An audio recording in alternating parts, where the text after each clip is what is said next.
Hello friends, welcome to LTX classes and welcome to 2nd September daily Hindu news analysis.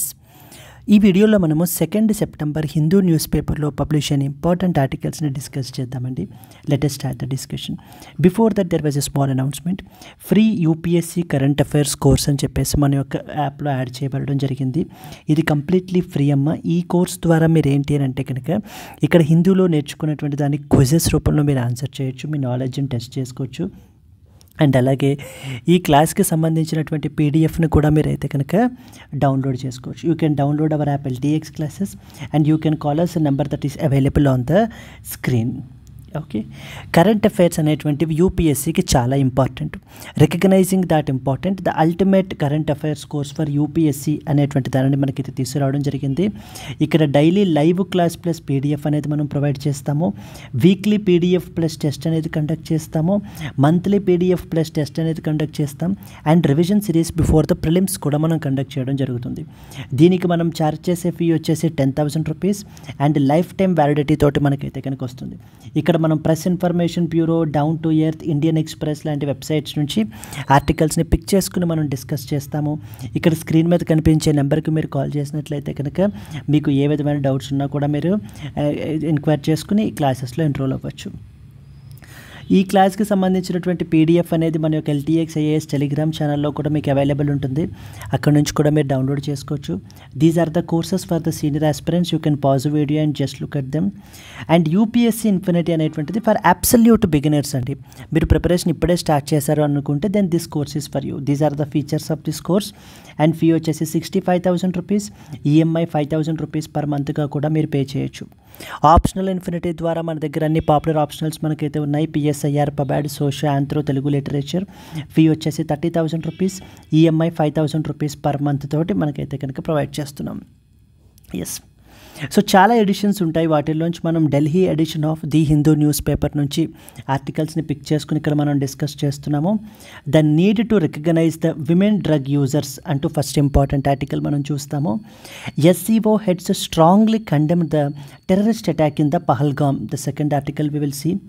Supreme Court seeks the response to the transgender inclusive sex education plea గురించి మనం మాట్లాడుకోవడం జరుగుతుంది. Supreme Court issues notice over the denial of Samagra Shiksha funds to that of Tamil Nadu. Samagra Shiksha scheme gurinchi. Noise pollution is rising but policy is falling silent antu manakaithe publish ayindi. What is a Cerebro? The brain tool developed indigenously gurinchi we will discuss.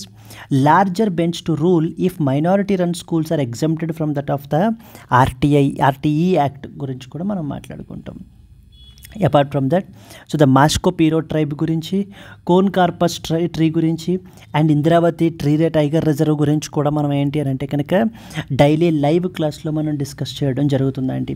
So daily live class మనకైతే కనుక జరుగుతుంది at the rate 9:30 PM. So ఈ యొక్క కోర్స్లో enrol అయినటువంటి వాళ్ళు the ultimate current affairs course for UPSC అనే కోర్సులో ఎన్రోల్ అయితే కనుక మీరు ఈ క్లాసెస్ అనేటువంటివి లైవ్లో మీరు వాచ్ చేయొచ్చు. Clear, let us start the discussion with the first important article. The need to recognize the women drug users అని చెప్పేసి మనకైతే ఆర్టికల్ పబ్లిష్ అయిందండి. సో ఇది specifically to that of the Jammu and కాశ్మీర్కి సంబంధించి. ఈ జమ్మూ అండ్ కాశ్మీర్కి సంబంధించి తీసుకుంటే ఏ విధంగా ఇక్కడ డ్రగ్ క్రైసిస్ అనేటువంటిది మనకైతే కనుక ఉంది అనేటువంటిది ఈ ఆర్టికల్లో మాట్లాడుతున్నారు. So first of all those who consume these drugs basically మనకి ఏంటి అని అంటే కనుక so the drugs abuse or we call it as substance abuse అంటాం. So those who fall addicted substance abuse అని పిలుస్తాం. ఎవరైతే డ్రగ్స్ని ఇల్లీగల్ డ్రగ్స్ని సేల్ చేస్తూ ఉంటారో అలాంటి వాళ్ళని డ్రగ్ పెడ్లర్స్ అని చెప్పేసి పిలుస్తారు. డ్రగ్ పెడ్లర్స్ అంటారు. లేకపోతే మనకి ఏంటి అని అంటే కనుక drug abuse are substance abuse అని చెప్పేసి మనకైతే కనుక పిలుస్తారు. ఓకే, నౌ ఇంటర్నేషనల్ లెవెల్లోనే ఈ యొక్క డ్రగ్ అబ్యూజ్ అనేటువంటి మెనేస్ని సో మనకి అరికట్టడం గురించి, కంప్లీట్లీ ప్రివెంట్ చేయడం గురించి 3 ఇంపార్టెంట్ ఇంటర్నేషనల్ కన్వెన్షన్స్ అనేటువంటివి మనకైతే సైన్ చేశారండి. సో ఫస్ట్ ఇంపార్టెంట్ కన్వెన్షన్ మనకి ఏంటమ్మా, సింగిల్ సింగిల్ కన్వెన్షన్ అని చెప్పేసి మనకైతే చేయడం జరిగింది. Single convention on narcotic drugs అనేది మొట్టమొదటి ఇంపార్టెంట్ కన్వెన్షన్ 1961లో మనకైతే కనుక చేశారు. రెండవది వచ్చేసి మనకి ఏంటి అని అంటే కనుక convention on psychotropic substances 1971, convention on psychotropic substances that is 1971. And then you have something called as United Nations Convention to prevent the against illicit traffic అని చెప్పేసి మనకైతే కనుక ఉంటుంది. UN Convention against the United Nations Convention against illicit traffic. అంటే international లెవెల్లో మనకి 1988 అండి. International లెవెల్లో మనకి ఈ 3 కన్వెన్షన్స్ ఉన్నాయి. ఏవేంటమ్మా? Single convention on narcotic drugs 1961, convention on psychotropic substances 1971, united nations convention against illicit traffic 1988 అని చెప్పేసి ఉన్నాయి. ఈ 3 కన్వెన్షన్స్ని మనం సైన్ చేసామా చేయలేదా అంటే yes, India is a signatory to these particular 3 conventions. And ఈ 3 కన్వెన్షన్స్ని మనం సైన్ చేసాము. వీటిల్ని మన కంట్రీలో ఇంప్లిమెంట్ చేయడం గురించి something called as NDPS act అని చెప్పేసి మనం తీసుకుని రావడం జరిగింది. NDPS అంటే అర్థం ఏంటి? Narcotic drugs and psychotropic substances. Narcotic drugs and as well as psychotropic substances act 1985. ఈ యాక్ట్ ప్రకారంగా ఎవరైనా కూడా డ్రగ్స్ని లేదా nothing but drugs or psychotropic సబ్స్టెన్సెస్ని సేల్ చేసిన, స్టోర్ చేసుకున్న, బై చేసిన, కన్జ్యూమ్ చేసిన, ట్రాన్స్పోర్ట్ చేసిన, ఇంపోర్ట్ చేసిన, ఎక్స్పోర్ట్ చేసిన, ఇలా ఏ యాక్టివిటీస్ చేసినా కూడా స్ట్రిక్ట్లీ పనిషబుల్ అండి. మామూలుగా కాదు, very very very stringent act అనమాట ఈ NDPS యాక్ట్ అనేటువంటిది. సో ఎందుకంటే ఈ యొక్క డ్రగ్ మెనేస్ని విపరీతంగా స్ప్రెడ్ అయిపోతుంది. పర్టికులర్లీ యూత్ని విపరీతంగా మనకి ఏంటి అని అంటే కనుక సఫర్ చేయించేస్తుంది. దాని వలన ఒక కంట్రీయే కొలాప్స్ అయిపోతుంది అనమాట ఈ యొక్క డ్రగ్ అడిక్షన్ వల్ల. అందుకనే ఈ చాలా స్ట్రింజెంట్ లెజిస్లేషన్ని మనం అయితే కనుక తీసుకుని రావడం జరిగింది. మరి NDPS యాక్ట్ అనేటువంటిది ఇంప్లిమెంట్ చేయాలంటే ఒక బాడీ ఉండాలి కదా, that is called as NCB. NCB అంటే అర్థం ఏంటమ్మా? నార్కోటిక్స్ కంట్రోల్ బ్యూరో అని అర్థం. నార్కోటిక్స్ కంట్రోల్ బ్యూరో అని చెప్పేసి అర్థం. ఈ నార్కోటిక్స్ కంట్రోల్ బ్యూరో ఏ మినిస్ట్రీ అండర్లోకి వస్తుంది? Ministry of home affairs. Very very very important అండి. ప్రిలిమినరీలో ఖచ్చితంగా ఈ స్టేట్మెంట్స్ అయితే కనుక అడుగుతారు. నార్కోటిక్స్ కంట్రోల్ బ్యూరో మనకి ఏం చేస్తుంది అని అంటే కనుక మినిస్ట్రీ ఆఫ్ హోమ్ అఫైర్స్ అండర్లోకి వస్తుంది. ఈ యొక్క NDPS యాక్ట్ని ఇంప్లిమెంట్ చేస్తుంది మనకి. ఓకే, ఈ యొక్క NDPS యాక్ట్ని మనకైతే కనుక ఇంప్లిమెంట్ చేస్తుంది. ఇక్కడ NDPS యాక్ట్ 1985 ఎంత స్ట్రింజెంటో చెప్తాను చూడండి మీకు. జనరల్గా ఏవైనా కేసెస్లో మనకి ఇన్వెస్టిగేషన్ అనేటువంటిది ఒక టైం పీరియడ్ ఉంటుంది. లైక్ ఫర్ ఎగ్జాంపుల్ 60 days అంటే ఏంటంటే 60 days లోపల ఆ పర్టికులర్ అఫెన్సెస్కి సంబంధించి, ఏ పర్టికులర్ అఫెన్సెస్కి సంబంధించి లెస్ దాన్ 10 years పనిష్మెంట్ వచ్చేటువంటి అఫెన్సెస్కి, ఇప్పుడు ఒక పర్సన్ ఉన్నారండి, ఎక్స్ అనే ఒక పర్సన్ ఉన్నాడు.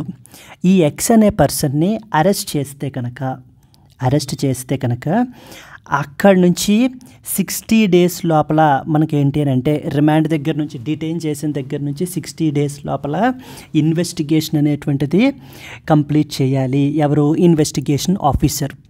ఒకవేళ ఈ 60 days లోపల కంప్లీట్ చేయకపోతే 61st డేన మనకి ఏమవుతుంది అని అంటే కనుక దీనికి default bail or statutory bail అనేటువంటిది అప్లై చేసుకోవచ్చు.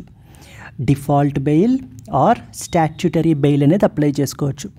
అలా కాకుండా 10 years కంటే ఎక్కువ వచ్చే punishments, 10 years, more than 10 years కానీ, డెత్ పెనాల్టీ కానీ, ఇంప్రిసాన్మెంట్ ఫర్ లైఫ్ కానీ, అంటే ఇవి మీకు ఈ విషయాలు తెలిస్తే, ఇవి చాలా బేసిక్ థింగ్స్ అండి. ఈ విషయాలు తెలియడం ద్వారా మీకు ఏంటంటే ఈ టాపిక్ అనేది ఇంకా బాగా అర్థం అవుతుంది. That's the reason I'm trying to tell these particular things. ఒకవేళ 10 years కంటే కూడా ఎక్కువ వచ్చేటువంటి నేరాలు ఎవరైనా కూడా చేసినట్లయితే కనుక అలాంటి వాళ్ళని సంబంధించి 90 days లోపల ఇన్వెస్టిగేషన్ అనేది కంప్లీట్ చేయాలి. మళ్ళీ చెప్తున్నాను చూడండి, ఎవరైనా ఒక వ్యక్తి లెస్ దాన్ 10 years కంటే పనిష్మెంట్ వచ్చేటువంటి నేరం కమిట్ చేస్తే, అఫెన్స్ చేస్తే, ఆ వ్యక్తిని డిటైన్ చేసిన తర్వాత నుంచి 60 రోజుల లోపల ఇన్వెస్టిగేషన్ అనేది కంప్లీట్ చేయాలి ఇన్వెస్టిగేషన్ ఆఫీసరు. లేకపోతే ఏంటంటే 61st డే నాడు default bail or statutory bail అని చెప్పేసి మనకైతే కనుక పిలుస్తారు. ఇప్పుడు 60 daysలో ఇన్వెస్టిగేషన్ కంప్లీట్ చేయడం అంటే అర్థం ఏంటో తెలుసా? మీరు ఈ పదం వినే ఉంటారు, ఛార్జ్ షీట్ అంటారు. మీరు వినే ఉంటారు కదా, ఛార్జ్ షీట్ అని చెప్పేసి. ఈ 60 రోజుల లోపల ఆ ఇన్వెస్టిగేషన్ ఆఫీసర్ ఎవరైతే ఉన్నారో ఇన్వెస్టిగేషన్ చేసేసి అంతా కంప్లీట్ చేసేసి ఈ యొక్క ఛార్జ్ షీట్ అనేది ఫైల్ చేస్తారు. They will file it this something called as charge sheet. మీరు వినే ఉంటారు, ఛార్జ్ షీట్ ఫైల్ చేశారట. మూవీస్లోనూ వాటిల్లోనూ కూడా మీరు చూస్తూ ఉంటారు, అదే ఛార్జ్ షీట్ అనమాట. సో ఛార్జ్ షీట్ ఫైల్ చేస్తారు. అలా కాకుండా మోర్ దాన్ 10 years వచ్చేటువంటి పనిష్మెంట్స్లో 90 days కదా, మోర్ దాన్ 90 days వరకు టైం ఉంటుంది. 90 days లోపల ఇన్వెస్టిగేషన్ చేసి ఛార్జ్ షీట్ అనేది ఫైల్ చేయాలి. ఇక లేకపోతే ఎప్పుడు వస్తుంది బెయిల్? 91st డే నాడు default bail or statutory bail అనేది ఆ పర్టికులర్ అక్యూజ్డ్కి ప్రొవైడ్ చేయబడడం జరుగుతుంది. అంటే ఏంటంటే ఆ టైంలో ఇన్వెస్టిగేషన్ కంప్లీట్ అవ్వలేదు, ఛార్జ్ షీట్ ఫైల్ అవ్వలేదు, కాబట్టి ఇంకా ఇన్వెస్టిగేషన్ పట్టడానికి టైం పట్టేలా ఉంది. ఈ అక్యూజ్డ్ పర్సన్ ఎవరైతే ఉన్నారో తనని ఇంతలాగా టైంలో డిటైన్ చేయడం అనేటువంటిది కరెక్ట్ కాదు, కాబట్టి ఇతనికి బెయిల్ ఇద్దాము అని బెయిల్ ఇచ్చి బయటకు వస్తారనమాట. బెయిల్ మీద బయటకు వచ్చారు అని చెప్పేసి మీరు వింటూ ఉంటారు కదా. This is one type of bail, default bail or statutory bail అని పిలుస్తాం. ఇది లెస్ దాన్ 10 years అయితే 60 days, more than 10 years of punishment అయితే 90 days. ఇప్పుడు ఎన్డీపీఎస్కి రండి. ఈ ఎన్డీపీఎస్ కేసులో ఒకవేళ ఎవరైనా కూడా బుక్ అయినట్లయితే కనుక ఛార్జ్ షీట్ ఎప్పటి లోపల ఫైల్ చేయాలో తెలుసా? Any guess? 30 days, 60 days, 90 days? Okay, any idea? Charge sheet అనేది 180 days అండి. అంటే 180 days వరకు ఎటువంటి ఛార్జ్ షీటు ఫైల్ చేయాల్సిన పనే లేదు. అంతకాలం తనని డిటైన్ చేయొచ్చు అనమాట మనం 180 days వరకు కూడా. ఎన్డీపీఎస్ యాక్ట్ అనేది అంత స్ట్రింజెంట్గా ఉంటుంది మనకి. సో బెయిల్ అనేది ఇవ్వబడదు. ఇన్వెస్టిగేషన్ టైం 180 days ఇచ్చాం. ఒకవేళ ఈ 180 days లోపల జనరల్గా పోలీసులు ఛార్జ్ షీట్ ఫైల్ చేసేస్తారు. ఒకవేళ చెయ్యకపోతే 181st డే నాడు అప్పుడు మనకి ఏంటంటే ఇక్కడ రాసాం కదా ఈ statutory bail or default bail అనేది, అప్పుడు ఈ అక్యూజ్డ్ ఎవరైతే ఉన్నారో తనకి ఇవ్వబడడం జరుగుతుంది. ఇదంతా కూడా క్రైమ్ సైడ్ అండి. మనం చూసేదంతా కూడా one side of the coin. మిమ్మల్ని నేను ఇంకో సైడ్ ఆఫ్ ద కాయిన్కి కూడా తీసుకెళ్తాను. But before that you need to understand these provisions. అంటే మన దేశంలో ఎంత స్ట్రింజెంట్గా ఉంది అనేటువంటిది మీకు తెలియాలన్నమాట. ఈ యొక్క డ్రగ్స్కి సంబంధించినటువంటి విషయాలు ఎలా ఉన్నాయి అనేటువంటిది మీకు ఇప్పుడు ఈ ఛార్జ్ షీట్ విషయం అర్థమైందా? సో దట్ ఈస్ 60 days అయితే less than 10 years of punishment, 90 days లోపల మోర్ దెన్ 10 years వచ్చే పనిష్మెంట్. కానీ ఎన్డీపీఎస్ యాక్ట్లో మట్టికి ఎవరైనా బుక్ అయినట్లయితే 180 days పాటు కూడా ఛార్జ్ షీట్ ఫైల్ చేయాల్సిన పనే లేదు. ఆ టైం అంతా కూడా ఇన్వెస్టిగేట్ చేయొచ్చు. అప్పటిదాకా మనకి ఏంటంటే కస్టడీలోనే ఉంటారనమాట. అయితే it can be police custody or it can be judicial custody. అయితే పోలీస్ కస్టడీ ఏమీ మొత్తం అన్ని డేస్ ఉండదండి, జస్ట్ 15 days ఉంటుంది అంతే పోలీస్ కస్టడీ అనేది. ఆ పోలీస్ కస్టడీ వాళ్ళు ఎప్పుడైనా తీసుకోవచ్చు. 15 days మనకైతే కనుక ఉంటుందన్నమాట పోలీస్ కస్టడీ అనేటువంటిది. ఓకే, కమింగ్ బ్యాక్, ఇదంతా క్రైమ్ సైడ్ చూసాం కదా. ఇప్పుడు ఆపోజిట్ సైడ్ ఏంటంటే చాలామంది ఈ యొక్క డ్రగ్స్ని కన్జ్యూమ్ చేస్తూ ఈ సబ్స్టెన్స్ అబ్యూస్ చేస్తూ ఎడిక్ట్ అయిపోయారు చాలామంది. సో అవి రకరకాల రీజన్స్, అవి రకరకాల ఫ్యాక్టర్స్ వల్ల ఈ ఎడిక్ట్ అయిపోయారనమాట. వీటి నుంచి డీ ఎడిక్ట్ అనేటువంటిది అవ్వలేకపోతున్నారు. అందుకనే ఈ యొక్క ఆర్టికల్ మొత్తం కూడా సో విమెన్ డ్రగ్ యూజర్స్ మీదనే కాన్సన్ట్రేటెడ్ చేశారు. పర్టికులర్లీ వీళ్ళల్లో విమెన్ డ్రగ్ యూజర్స్కి సంబంధించినటువంటి ఆస్పెక్ట్ని ఈ ఆర్టికల్లో కవర్ చేయడం జరిగింది. The need to recognise women drug users అని చెప్పేసి మనకి పబ్లిష్ అయింది ఈ ఆర్టికల్. మనకి ఈ ఆర్టికల్ అర్థం కావాలంటే ఈ బ్యాక్గ్రౌండ్ అంతా అర్థం కావాలి.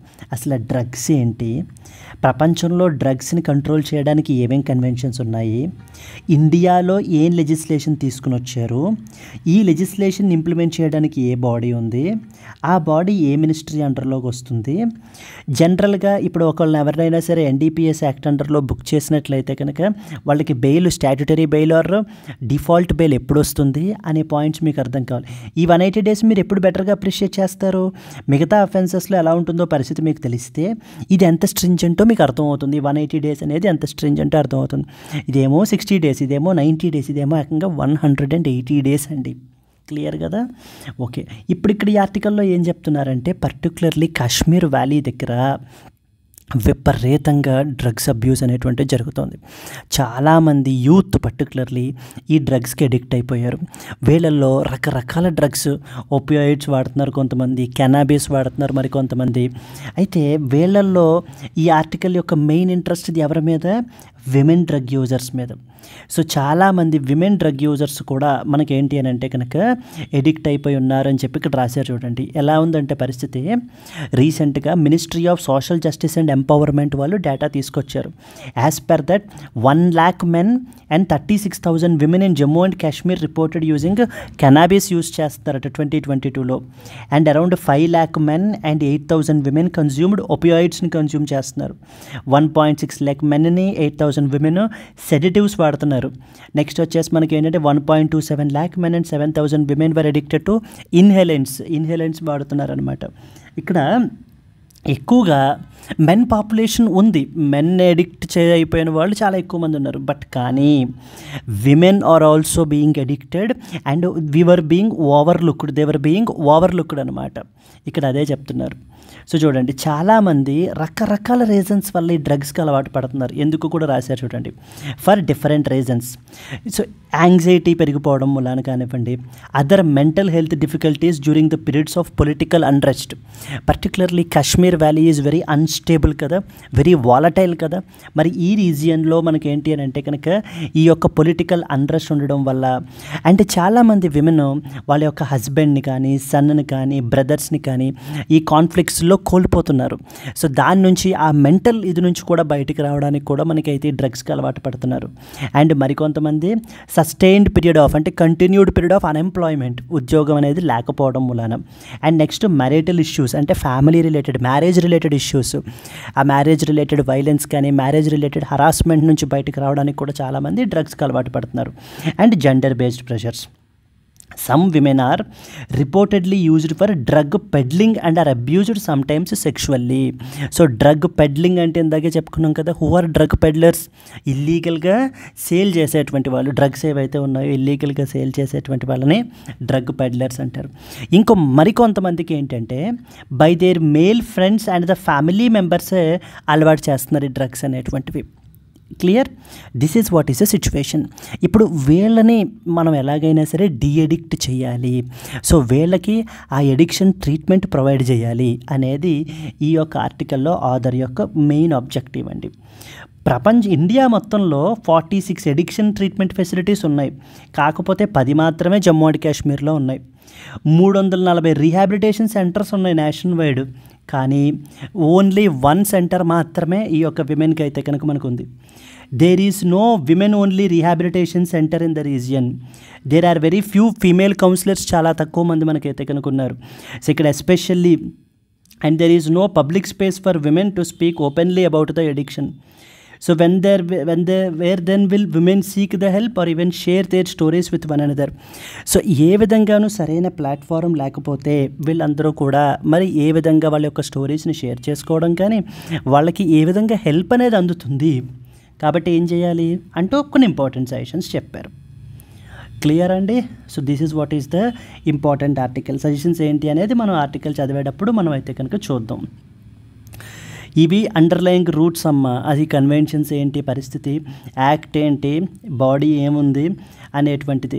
లాస్ట్ టైము మొన్న ప్రిలిమినరీ ఎగ్జామ్లో 2 ఇంపార్టెంట్ ఆర్గనైజేషన్స్ గురించి అడిగారు. Something called as enforcement directorate గురించి అడిగారు. ఆ తర్వాత DRI, directorate of revenue intelligence గురించి అడిగారు. ఖచ్చితంగా ఈసారి NCB గురించి నెక్స్ట్ టైం అడగడానికి అవకాశాలు చాలా ఎక్కువగా ఉన్నాయి మనకి. Clear? Let us read some important points. The need to recognise the women drug users అని చెప్పేసి మనకి పబ్లిష్ అయింది. ఇది GS paper 2. issues related to development and management of the social sector or services related to health and as well as education అంటర్లోకి వస్తుంది. The article discussed the growing drug crisis in Jammu and Kashmir with a special focus on the women drug users. Despite being significantly affected, they were remain overlooked due to the lack of gender sensitive infrastructure లేకపోవడము, inadequate rehabilitation facilities లేకపోవడం వీటి వల్ల. Therefore there is an urgent need to recognize women as part of the addiction crisis and provide gender specific care and as well as support వీళ్ళకి provide చేయాలి అనేది ఇక్కడ author యొక్క view point అండి. So 2022లో 1 lakh men and 36,000 women user cannabis ఉపయోగించారని. ఈ figures మీకు గుర్తున్నా గుర్తు లేకపోయినా కూడా పర్వాలేదు, గుర్తుంటే మీరు depending upon the situation you can use them in your mains answer, లేకపోయినా కూడా ఏమీ పర్వాలేదండి. Okay, so here if you come down మనకి ఏంటి అని అంటే కనుక so okay lack of gender sensitive infrastructure అనేటువంటిది లేకపోవడము, నెక్స్ట్ వచ్చేసి ఏంటంటే సొసైటల్ స్టిగ్మా అనేది ఉండడము, ఇవన్నీ కూడా అనమాట. ఆల్రెడీ మనం ఇవన్నీ చూసాం. Then if you come down to suggestions, ఏం చేయాలి? సో ఈ యొక్క డ్రగ్ అడిక్షన్ అనేది ఒక పబ్లిక్ డిసీజ్గా మనకైతే కనుక ట్రీట్ చేయాలి, దీన్ని ఒక బ్రెయిన్ డిజార్డర్గా ట్రీట్ చేయాలి. As a chronic relapsing brain disorder, not a moral ఫెయిల్యూర్గా చూడకూడదు.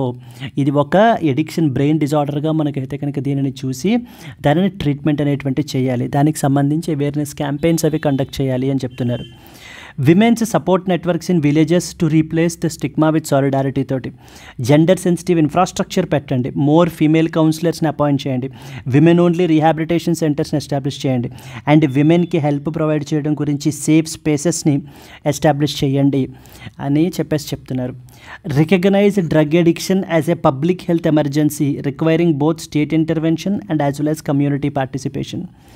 ఈ యొక్క సెంటర్స్ అనేవి counselling, privacy, opportunity for recovery and dignified living అనేది ప్రొవైడ్ చేయాలి అని కొన్ని ఇంపార్టెంట్ సజెషన్స్ని మనకి ఆర్టికల్లో అయితే చెప్పడం జరుగుతుందమ్మా.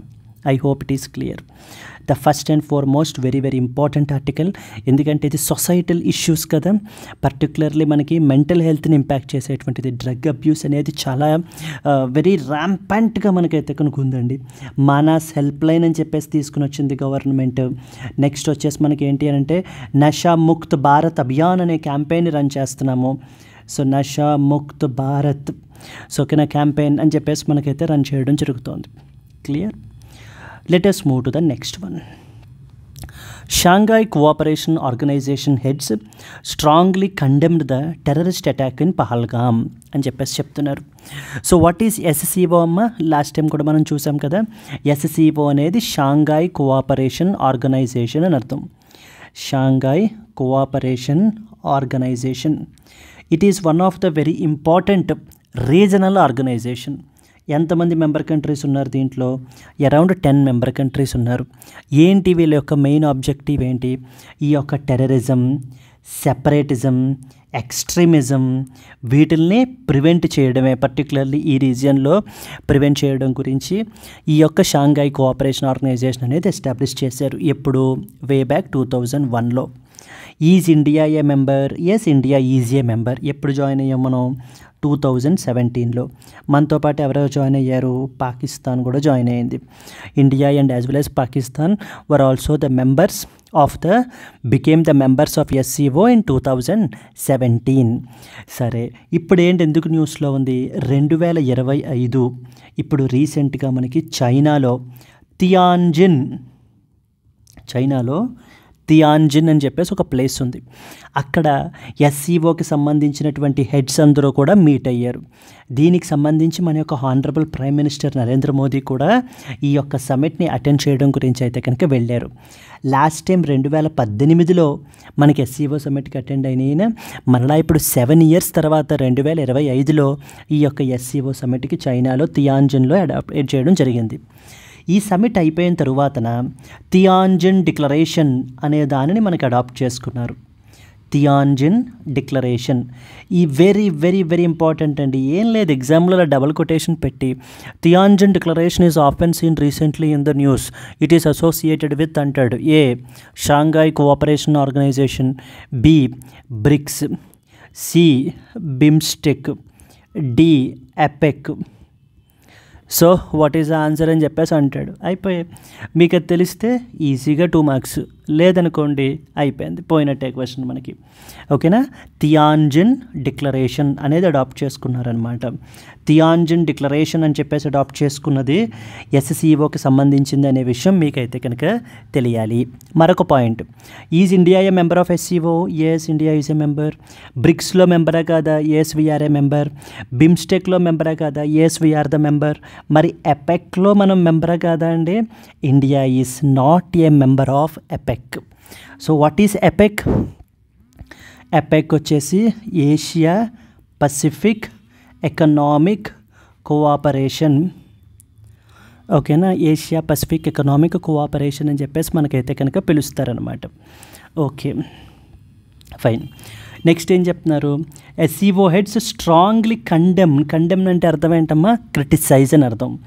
Terrorist attack in Pahalgam. So పహల్గామ్లో మనకి 26 టూరిస్ట్ మీద ఈ యొక్క పహల్గామ్ టెర్రర్ అటాక్ మనకైతే కనుక జరిగింది. ఎప్పటికీ మనం మర్చిపోలేము ద అన్ఫార్చునేట్ ఇన్సిడెంట్ని. సో దానిని ఇక్కడ మనకు all SCO heads have criticised టెర్రరిజంని ఇన్ ఆల్ ఇట్స్ మేనిఫెస్టేషన్స్, అంటే in all its forms need to be strictly మనకి ఏంటి అని అంటే కనుక ఇది చేయాలి, we have to counter it అని చెప్పి దేశాలన్నీ కూడా అయితే కనుక అగ్రీ కండెమ్ చేస్తున్నాయి అని చెప్పి ఈ యొక్క స్టేట్మెంట్ని అడాప్ట్ చేసుకున్నారు. Declaration was signed and adopted by all members. They also oppose unilateral coercive measures including those of an economic nature. అయితే ఇక్కడ ఒక పాయింట్ ఏంటి? టెర్రరిజంకి సంబంధించి terrorism in all its forms need to be strictly మనకి ఏం చెప్పారు? మనకి ఏంటి అంటే కనుక స్ట్రిక్ట్లీ దాన్ని ఏం చేయాలి? క్రిటిసైజ్ చేస్తున్నారనమాట. అదొక పాయింట్. అయితే రెండోది ఏంటంటే unilateral coercive measures which is of economic నేచర్ని కూడా క్రిటిసైజ్ చేస్తున్నారు, అపోజ్ చేస్తున్నారు. ఎవరు తీసుకుంటున్నారు ఈ యూనిలాటరల్ కోయర్సివ్ మెజర్స్ని? ఇంకెవరు? United States of America. ఏ విధంగా తీసుకుంటోంది? టారిఫ్లు విధిస్తోంది. టారిఫ్ వార్ జరుగుతోంది కదా, అది మీరు చూస్తూనే ఉండుంటారు కదా. ఇండియా మీద దారుణంగా 50% టారిఫ్ మనకైతే కనుక ఇంపోజ్ చేశారు మన మీద. సో ఇలాగా మొత్తం ఆల్మోస్ట్ మెజర్ ట్రేడింగ్ పార్ట్నర్స్ అందరి మీద కూడా ఈ టారిఫ్లు అనేది ఇంపోజ్ చేయడం జరుగుతోంది. Because Trump is using this tariff కార్డ్ను ఉపయోగించి తన యొక్క ఇదిని నెగోషియేట్ చేయాలి, తన యొక్క టర్మ్స్లో అవతల వాళ్ళు ఒప్పుకోవాలి అని చెప్పేసి అవతల వాళ్ళ మీద ప్రెషర్ని మనకైతే పెట్టడం జరుగుతోంది.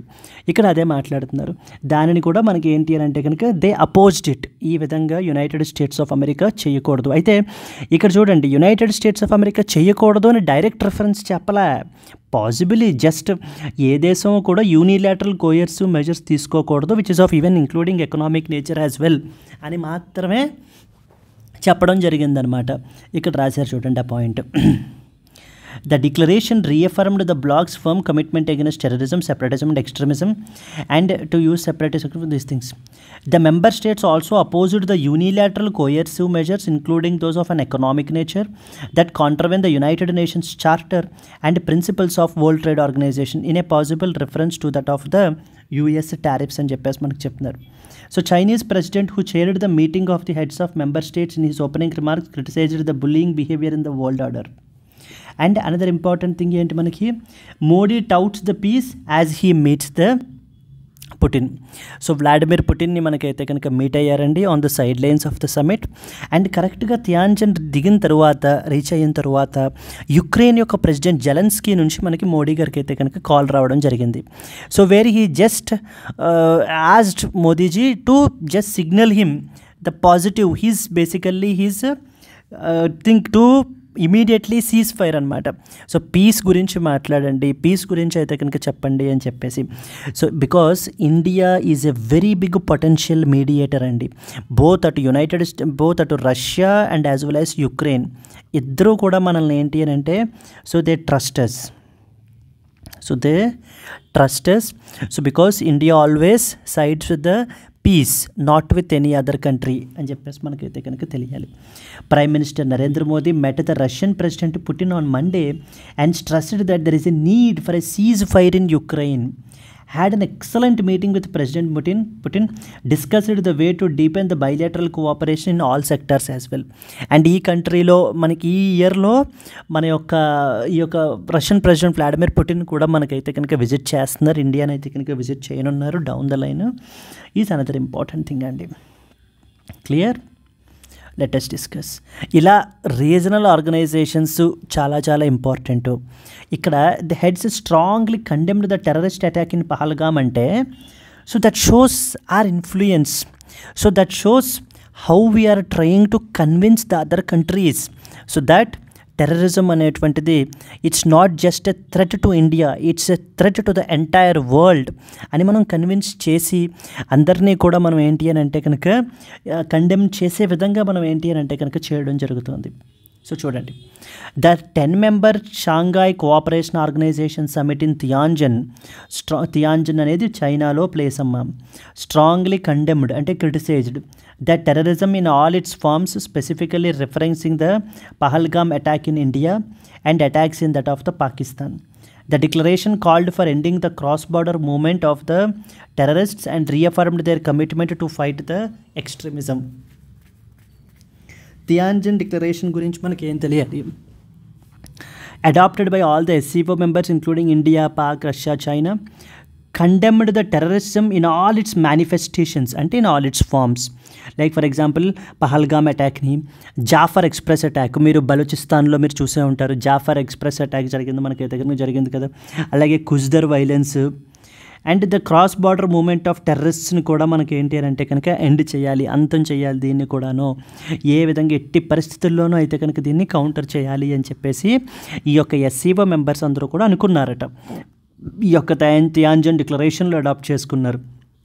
And they reaffirmed their fight against terrorism, separatism and extremism. So for this is the purpose for which SCO have been established. Okay, next వచ్చేసి ఆల్రెడీ మాట్లాడుకున్నాం కదా, opposition to the unilateral coercive measures. Members seen as an indirect reference to that of the United States of America's శాంక్షన్స్ని ఇండైరెక్ట్గా reference చేశారు, డైరెక్ట్గా USA అని మనకైతే కనుక టార్గెట్ చేయలేదండి అలాగా. So PM Narendra Modi asked whether open support of terrorism by some countries was acceptable or not. ఈ విధంగా ఓపెన్ సపోర్ట్ ప్రొవైడ్ చేస్తున్నారు కొన్ని దేశాలు టెర్రరిజంకి, సో అది నిజంగా ఈజ్ ఇట్ యాక్సెప్టబుల్ అని చెప్పేసి మనం అయితే కనుక అడగడం జరుగుతోంది. Clear? And Modi met the President Vladimir Putin, discussed the ceasefire in Ukraine and deepened the bilateral cooperation. So Shanghai cooperation organisation అనేది ఒక Eurasian economic political security grouping. ఇది 2001లో ఎస్టాబ్లిష్ అయింది, బీజింగ్లో హెడ్ క్వార్టర్డ్ అయ్యింది. మెంబర్ నేషన్స్ వచ్చేసి మనకి మొత్తం 10 మంది మనకైతే కనుక దీంట్లో మెంబర్స్ అండి. వీళ్ళు counter terrorism, regional security, trade and connectivity aspects మీద మనకైతే కనుక డిస్కస్ చేస్తారు. Discuss the role of Shanghai Cooperation Organization in addressing the regional security challenges with a special reference to cross-border terrorism affecting India can be a possible mains question. Let us move on to that of the third important article. Supreme Court seeks the response to transgender inclusive sex education plea అంటూ మనకైతే కనుక publish అయింది. ఏంటి point మనకి దేని గురించి అంటే, yes అంటే రీసెంట్గా మనకి సుప్రీంకోర్టులో ఒక పిటిషన్ అయితే కనుక వేశారు. దేనికి ఎవరు వేశారు అని అంటే కనుక it is by that of the advocate for the petitioner Kavya Mukherjee Saha, a 16-year-old student from Delhi మనకైతే కనుక ఒక పిటిషన్ ఫైల్ చేయబడడం జరిగింది. సో ఇతని తరపున మనకి ఏంటి అంటే కనుక ఈ యొక్క కావ్య ముఖర్జీ తరపున సీనియర్ అడ్వకేట్ గోపాల్ శంకర్ నారాయణ్ అయితే కనుక ఆర్గ్యూ చేశారండి, అపియర్ అయ్యారు. సో ఏం చెప్తున్నారంటే this particular thing is all about transgenders గురించి. See, there are many weaker sections, vulnerable sections of our society అని చెప్పేసి మనకి చాలా ఉన్నారు. UPSC పర్స్పెక్టివ్లో చాలా important. Last time couple of articles గురించి నెంబర్ ఆఫ్ థింగ్స్ చూసేటప్పుడు కూడా మనం అయితే కనుక మాట్లాడుకున్నాం మనం. For example women, so the most vulnerable sections of our society. Then next one వచ్చేసి children, scheduled castes, scheduled tribes. Then next one వచ్చేసి transgenders, senior citizens, persons with disabilities, PWD, persons with disabilities. Okay, then next వచ్చేసి serious diseases ఉండేటువంటి victims. Okay, like for example HIV, tuberculosis. వీళ్ళందరూ కూడా ఏంటి అని అంటే కనుక very very very vulnerable section అనమాట. They were being exploited by that of the other sections of the society.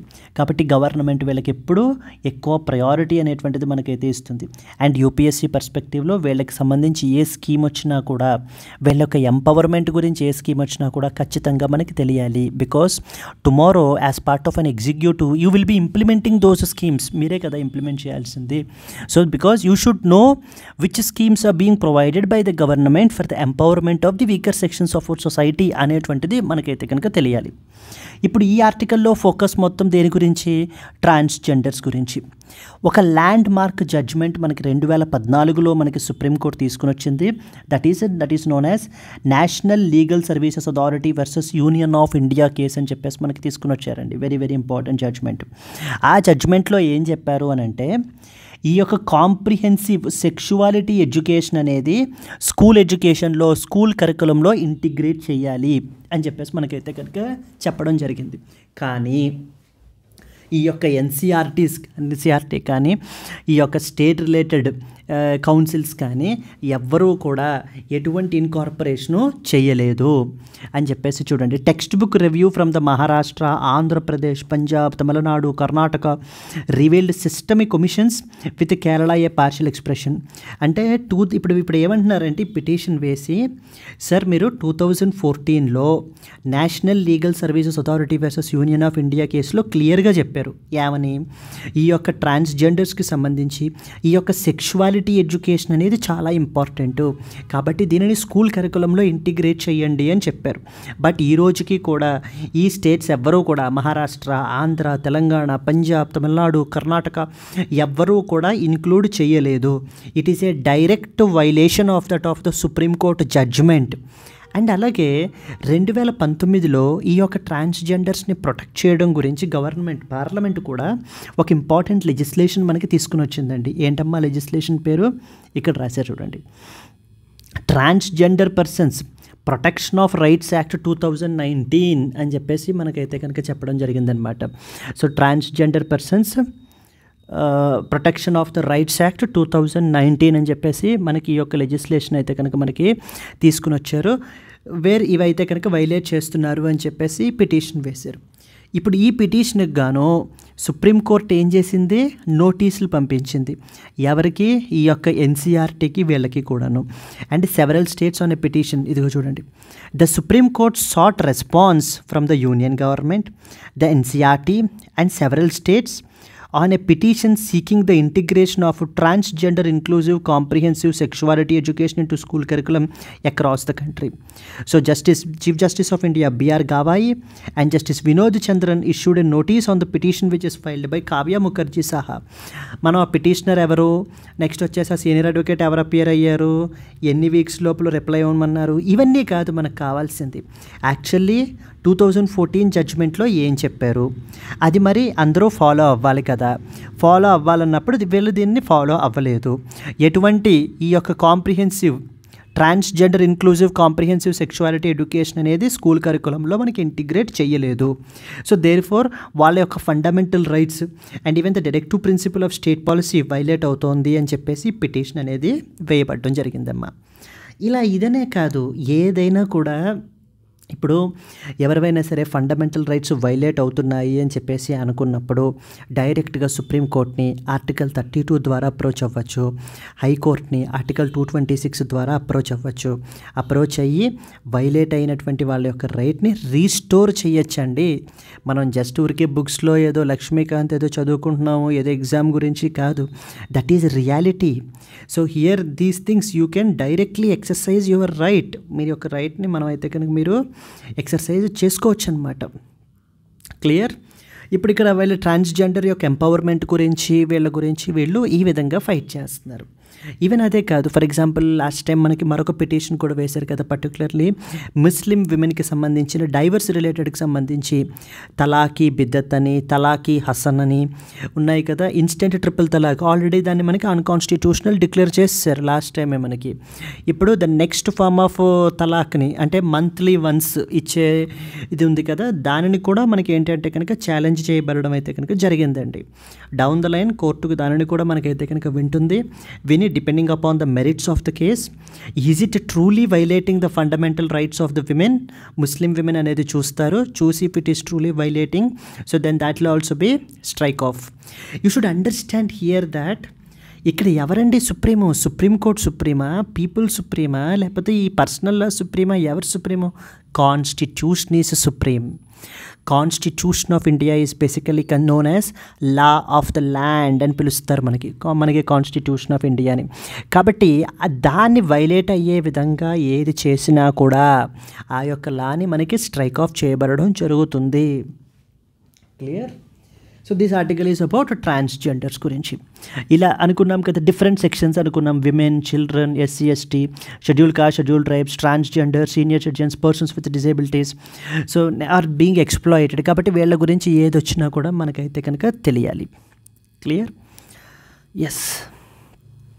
The Supreme Court has sought the response from the Union Government, NCRT and several states on a petition demanding the integration of transgender inclusive comprehensive sexuality education into school curriculum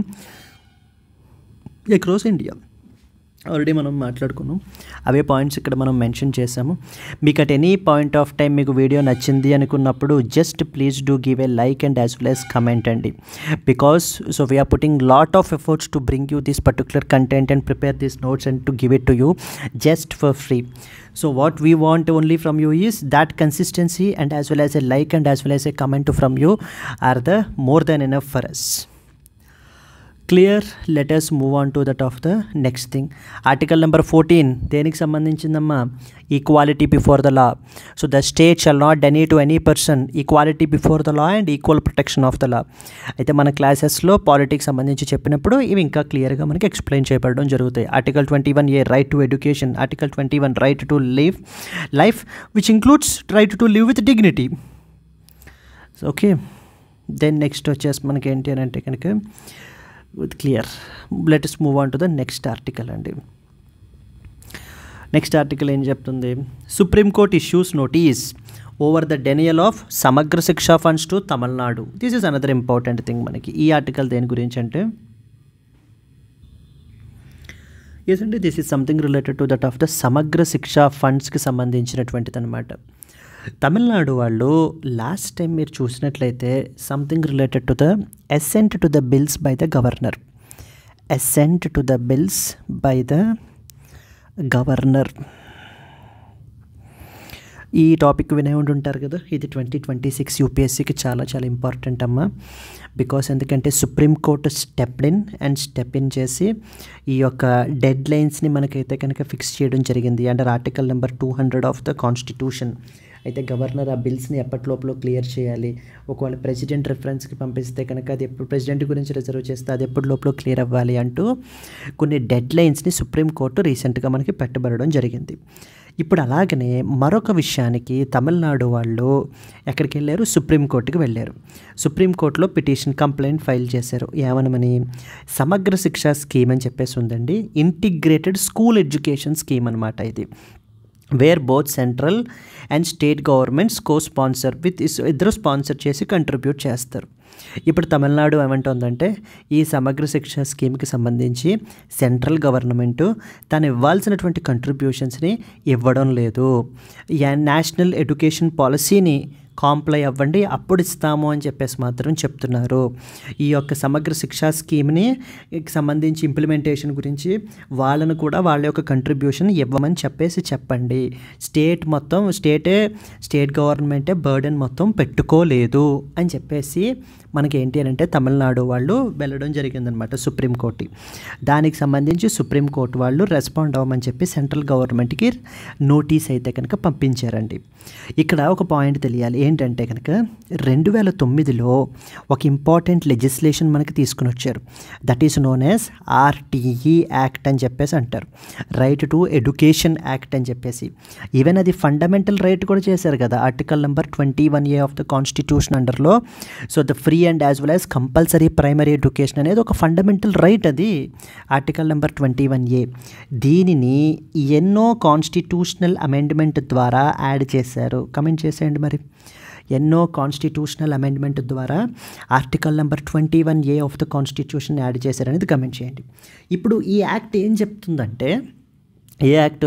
2009 act ఏం చెప్తుందంటే కనుక ప్రతి private school కూడా ఈ యొక్క management 25% of their స్ట్రెంగ్త్ని economically disadvantaged గ్రూప్స్కి reserve చేసి పెట్టాలి. ఇదిగో చూడండి, the 2009 act requires private school management to admit the children from economically disadvantaged backgrounds to the extent of 25% of their strength in entry level classes free of charge. వాళ్ళ దగ్గర నుంచి ఎటువంటి charge తీసుకోకుండా 25% of the seats, 25% of the seats అంటే 100 మంది ఉన్నారనుకోండి, 100 సీట్లు ఉన్నాయనుకోండి, ఓ 25 సీట్లు ఏం చేయాలి? ఎకనామికల్లీ డిసడ్వాంటేజ్డ్ బ్యాక్గ్రౌండ్ నుంచి వచ్చేటువంటి చిల్డ్రన్కి ప్రొవైడ్ చేయాలి. అంటే దాని ద్వారా మనకి ఏమవుతుంది, అప్పుడు వాళ్ళు కూడా ఈక్వల్ ఫుటింగ్లో మిగతా వాళ్ళలాగే మనకి ఏంటి అని అంటే కనుక వాళ్ళకు కూడా క్వాలిటీ ఎడ్యుకేషన్ అనేటువంటిది మనం ప్రొవైడ్ చేసినటువంటి వాళ్ళం అవుతాం అనే ఉద్దేశంతో దీనిని అండ్ స్కూల్ ఎన్రోల్మెంట్స్ అనేటువంటివి ఎంకరేజ్ చేయడం గురించి ఈ ప్రొవిజన్ని మనకైతే తీసుకుని వచ్చారు. ఈ యొక్క సమగ్ర శిక్షా స్కీమ్కి సంబంధించినటువంటి బర్డెన్ మనకి ఏంటంటే కనుక both central and as well as state governments అనేటువంటివి కంట్రిబ్యూట్ చేసుకుంటాయి. సెంట్రల్ గవర్నమెంట్ కేవలం నేషనల్ ఎడ్యుకేషన్ పాలసీ NEP 2020 అనేటువంటి దానిని ఇది చేయలేదు అనేటువంటి రీజన్ తోటి లోన్ ఆపేయడం అనేది అదే ఈ యొక్క ఫండ్స్ ఆపేయడం అనేది ఆర్బిట్రరీ. కాబట్టి దయచేసి సెంట్రల్ గవర్నమెంట్ని డైరెక్ట్ చేయండి, ఏమని తను ఇవ్వాల్సినటువంటి షేర్ని ఇవ్వనమని చెప్పి. బికాస్ ఎందుకంటే సెంటరు స్టేటు కలిసి ముందుకు వెళ్తేనే మనకేంటి అని అంటే కనుక మనకి పూర్ పీపుల్కి మనము ఎడ్యుకేషన్ని, క్వాలిటీ ఎడ్యుకేషన్ని ఆఫర్ చేయగలము అని చెప్పి మనకి కోర్టు పిటిషనరు తమిళనాడు వాళ్ళు అడుగుతున్నారండి. ఓకేనా, ఇక్కడ రాశారు చూడండి point. Unless both the central and state governments work in unison, the provisions of the RTE Act and Samagra Shiksha scheme cannot be implemented in their full spirit, says the Tamil Nadu petition said. ఓకేనా, ఇది దేని గురించి? 2 important things. సమగ్ర శిక్షా scheme అనేది integrated school education scheme అనమాట. Integrated school education scheme ఇది మనకి ఏంటంటే కనుక 3 ఇంపార్టెంట్ స్కీమ్స్ ఇంతకుముందు ఉండేవి, వాటిని సబ్స్యూమ్ చేసేసి ఒక కాంప్రిహెన్సివ్ స్కీమ్ని తీసుకొచ్చారు. దట్ ఈజ్ నోన్ యాజ్ సమగ్ర శిక్షా స్కీమ్ అని చెప్పేసి. అండ్ ఆర్టీఈ గురించి తెలియాలి, ఆర్టికల్ నెంబర్ 21A గురించి తెలియాలి. These are the very very important points అండి మనకి. అండ్ అలాగే ఈ యొక్క కాన్స్టిట్యూషనల్ అమెండ్మెంట్ దేని ద్వారా యాడ్ చేయబడడం జరిగింది అనేది కమెంట్ అయితే కనుక చేసేయండి. సరే, బాగానే ఉంది.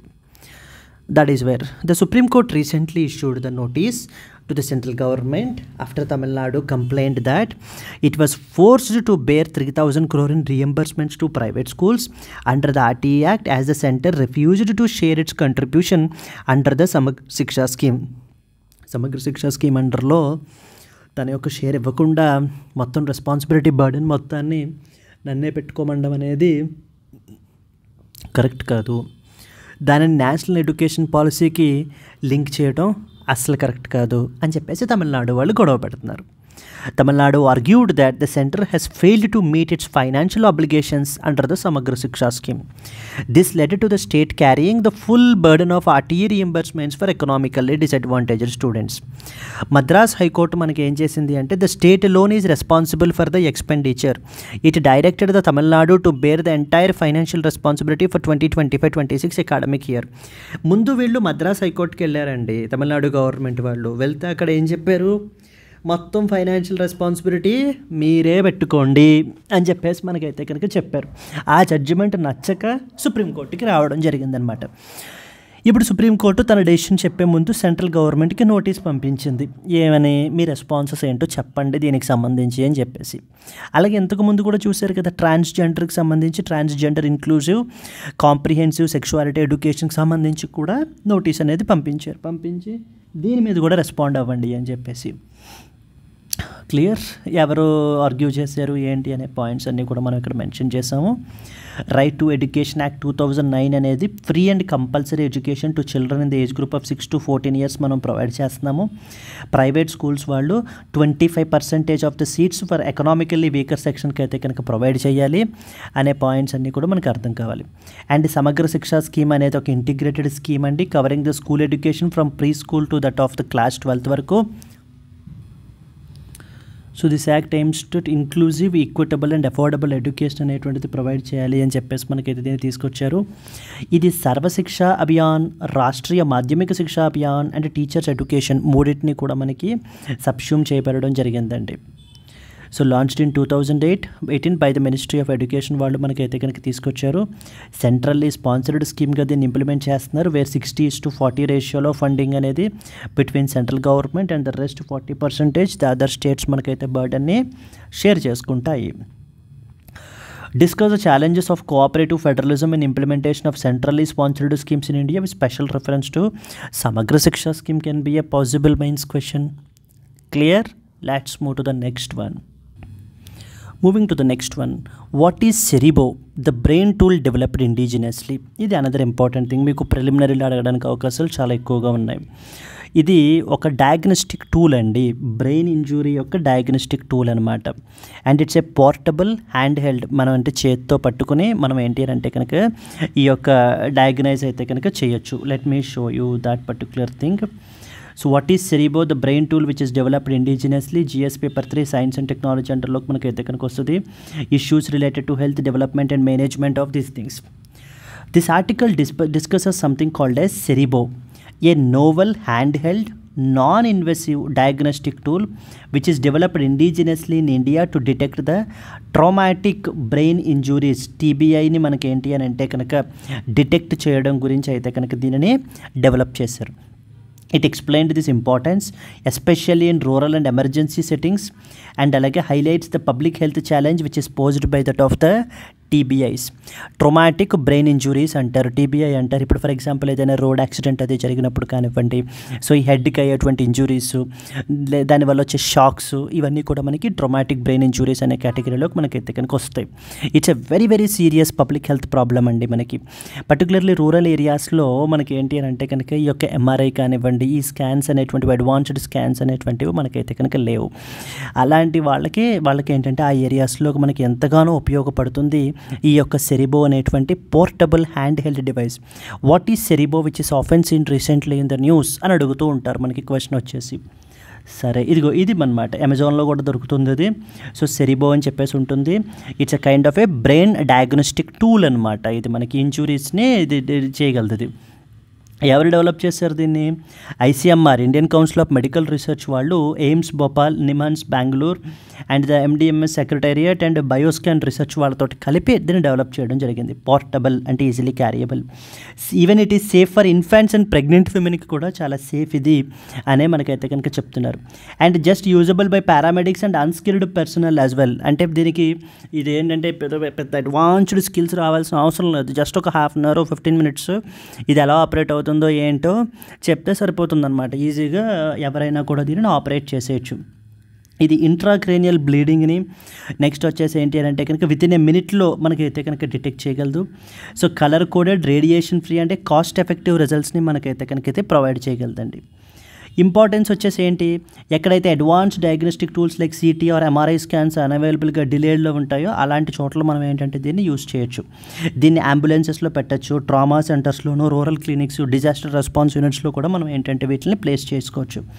ఇది early detection of this TBIs and patient అవుట్కమ్స్ని మనకైతే కనుక ఇంప్రూవ్ చేస్తుందని చెప్పేసి మనకైతే వీళ్ళు చెప్పడం జరుగుతుంది. డిఫరెంట్ క్లినికల్ వ్యాలిడేషన్ అయితే జరిగింది, రెగ్యులేటరీ అప్రూవల్స్ అయితే కనుక వచ్చాయి, ఫీజిబిలిటీ స్టడీస్ అవి కూడా కండక్ట్ చేశారు. మల్టీ సెంటర్ క్లినికల్ ట్రయల్స్ అయితే కండక్ట్ చేసేది న్యూరో సర్జికల్ సెంటర్స్లో కండక్ట్ చేయబడడం జరిగిందండి. And it is potential for global adoption in emergency and military health care systems. అయితే not just in India itself, even global లెవెల్లో కూడా దీనిని అడాప్ట్ చేసుకోవచ్చు అనమాట. బికాస్ ఎందుకంటే ఇంటర్నేషనల్ స్టాండర్డ్స్ని ఇది చేస్తే దీన్ని అయితే కనుక మేము ఇది చేసామని చెప్తున్నారు. అసలు ఈ ట్రామాటిక్ బ్రెయిన్ ఇంజురీ అంటే ఏంటి as a public health challenge? These are a leading cause of mortality, disability and economic loss in India. ఈ యొక్క టీబీఐస్ వల్ల అరౌండ్ 1.5 నుంచి 2 million injuries and 1 million deaths అయితే కనుక జరుగుతున్నాయట. కాజెస్ ఏంటి? రోడ్ ట్రాఫిక్ యాక్సిడెంట్స్ జరగడం, ఫాల్స్ పడిపోవటం, వైలెన్స్ వల్ల, వీటి వల్ల కూడా ఈ టీబీఐ అనేటువంటిది అక్కడ అవుతుంది. సో ట్రెడిషనల్ టెక్నిక్స్ అనేటువంటివి subjective because they are error prone అని చెప్పేసి మనకైతే కనుక చెప్తున్నారు. అడ్వాన్స్డ్ స్కాన్స్ కావాలి అంటే స్పెషలిస్ట్ ఉండాలి, అంత పెద్ద హ్యూజ్ ఇన్ఫ్రాస్ట్రక్చర్ ఉండాలి, అవన్నీ ఉన్నప్పుడే పాసిబుల్ అవుతుంది. అలా కాకుండా ఈ యొక్క సెరిబో అనేటువంటి డివైస్ ఏదైతే డిజైన్ చేసామో దీనిని ఈజీగా యూస్ చేసుకుని మనం ఏంటి అంటే కనుక ఈ యొక్క బ్రెయిన్కి సంబంధించినటువంటి ఇంజురీస్ని ఈజీగా రికగ్నైజ్ చేయొచ్చు. Mild cases may go unnoticed because of due to lack of visible symptoms. Severe TBI ఉండడం వల్ల ఏమవుతుందంటే వాళ్ళకి మెమరీ లాస్ అయిపోతుంది, బిహేవియరల్ చేంజెస్ వచ్చేస్తాయి, డిప్రెషన్, యాంగ్జైటీకి గురవుతారు, different types of neuro degenerative diseases అనేటువంటివి కూడా రావడానికి అవకాశం సో చాలా ఎక్కువగా ఉందని చెప్తున్నారు. సజెషన్స్ ఏంటి? ఈ యొక్క సెరిబోని వైడర్ చేయాలి. నెక్స్ట్ వచ్చేసి మనకి ఏంటి అంటే wherever the CT scans, advanced scans లేవో ఇవైతే చక్కగా అక్కడ యూస్ చేసుకోవచ్చు. Long term surveillance and integration into health care for effective diagnosis and as well as monitoring. Because ఏంటంటే early diagnosis and early monitoring అనేది చేయడం వల్ల మనం ఏంటి అని అంటే కనుక మెజారిటీ ఆఫ్ ది థింగ్స్ని ఇష్యూని ప్రివెంట్ చేయొచ్చు అనమాట మనం. Clear? That is what this article is all about. Moving on to the next one. Yes అండి, other article. Larger bench to rule if minority run schools are exempted from the RTE Act. Very another important. ఇందాకనే చూసాం మనం ఆర్టీఈకి సంబంధించినటువంటి aspects గురించి, మనం ఆ యొక్క 25% దీని గురించి చూసాము, సమగ్ర శిక్షా స్కీమ్ గురించి చూసాం. ఇది ఇంకొక డైమెన్షన్ అనమాట. ఈ డైమెన్షన్లో ఏంటంటే సో ప్రతి ప్రైవేట్ స్కూల్స్ కూడా they are mandated to reserve 25% of their seats for the economically disadvantaged groups అని అనుకున్నాం కదా. కాకపోతే ఇక్కడ ఏమంటున్నారంటే మైనారిటీ రన్ స్కూల్స్ ఉంటాయి కదా మనకి, ఆ minority run schools, minority educational institutions అనేటువంటివి ఈ ఆర్టీఈ పరివ్యూలోకి వస్తాయా రావా, అంటే వాళ్ళు కూడా 25% ఆఫ్ ద సీట్స్ రిజర్వ్ చేయాలా వద్దా అనేటువంటిది క్వశ్చన్ మార్క్ అనమాట. ఆల్రెడీ దీనికి సంబంధించిన సుప్రీంకోర్టుకి సంబంధించిన కాన్స్టిట్యూషనల్ బెంచ్ 2014లో ఒక జడ్జిమెంట్ ఇచ్చారు. ఏమని?